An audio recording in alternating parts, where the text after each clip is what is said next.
This country consistently rates among the top 5 for democracy, human development, and other prestigious ranking systems. However, if you scrape under the surface of these quantitative surveys, you will find that some institutions that people in this country consider to be great sources of pride and symbols of how its democracy is uniquely well developed actually would give people in many other democracies pause and maybe even could be considered deeply problematic. I'm Professor Hellström. Welcome to an exploration of the political system of the Kingdom of Sweden. This time, we turn to the executive branch. If you find this video useful, please take the time to press the subscribe and bell buttons so you can get notified when new content is published. You can also support the channel by joining the community or supporting me on Patreon or Ko-fi. Every little bit helps. The executive of Sweden is divided between the head of state, which is the monarch, currently King Carl XVI Gustav, who embodies the authority of the state. He'll be succeeded by his daughter, Victoria. In the 1970s, Sweden changed the constitution to remove the last vestiges of royal power. So now the monarch is a symbolic figure who greets foreign dignitaries, opens the parliamentary sessions of the year, and greets the new prime minister and cabinet, but otherwise is completely non-political. The head of government is the prime minister. This is usually the party leader of the strongest party in parliament. The prime minister appoints cabinet. Cabinet operates under the doctrine of collective cabinet responsibility, which means that all ministers must publicly support the government policy or resign. However, Sweden differs greatly from other democracies in one important respect here. Ministers cannot be held accountable for what public agencies operating under their government department do. This is because all public agencies are constitutionally independent from direct government rule. It is a really odd institutional order for any country, really. The rule is an old a remnant from the days before democracy in Sweden, when it was seen as an important way to protect government agencies from the whims and overreach of the monarchy. And it was never revisited after the introduction of full democracy. Today, the idea of ministers ruling their public agencies directly is in Swedish political culture is coded as deeply undemocratic. And nobody would ever think of removing that rule, the rule of the public agency independence. It is sacrosanct in Swedish political life and seen as one of the symbols of why Swedish democracy is so great.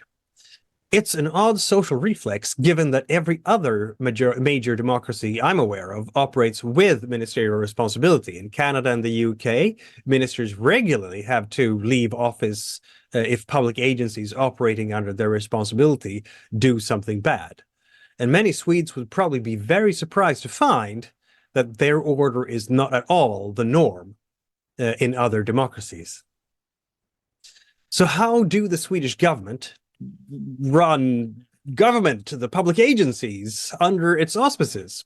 The point of democracy, after all, is that the government, accountable to the people at election day, is trusted with the responsibility to operate those agencies for the benefit of the public. The government has a number of tools for this purpose.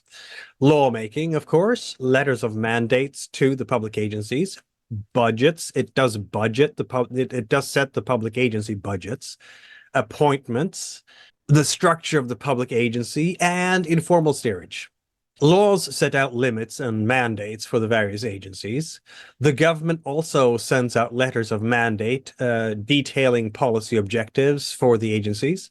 The budget is another tool for steering the agencies. The appointment power.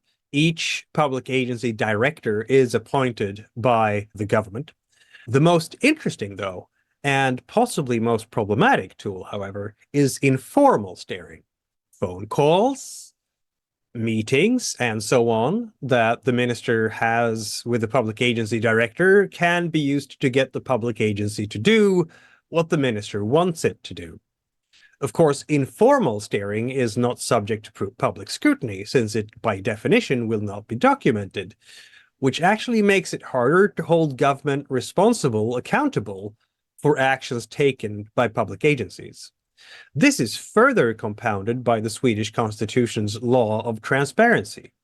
Any document supported to a public agency by anyone, including government, is automatically made available to the public. This is called the principle of publicity. In the past, it has been used in some clever ways. The most famous example might be when someone submitted the Scientology Bible to a Swedish public agency, automatically making it a public record, accessible to anyone who wanted to read it. Scientologists worked in shifts to make sure that the copy was always read by one of them.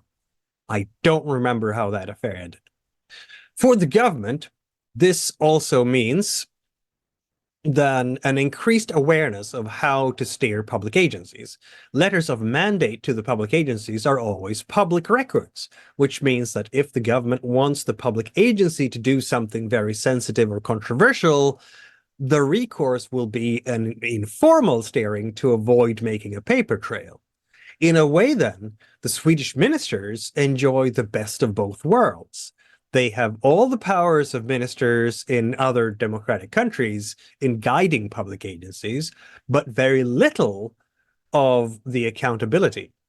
Only Swedish political scientists, at least when I was training to become one there, considered this order to be problematic. Probably because other actors in the system are so used to this order that they take it for granted. Which brings me to my final point on this overview of the executive, the lack of judicial review. Sweden's courts, including its Supreme Court, does not have the power of judicial review, unlike the US Supreme Court. In other words, it does not have the power to strike down laws as unconstitutional. There is the Council on Legislation, consisting of current and former Supreme Court justices. This body provides government with advice on legislative proposals at the request of government or parliament. But government and parliament is free to ignore this advice, which means that there is no institutional guardrail keeping a Swedish government from making laws that conflict with the constitution in Sweden. This is seen as another sign of how democratic the system is. Unelected judges cannot veto the acts of politicians elected by the people. But I think maybe people in other democracies can see quite easily how this system design can be deeply problematic in terms of protecting constitutional citizen rights from government overreach. And there are arguably plenty of examples of that in Swedish history, but that would have to be the subject of a different video.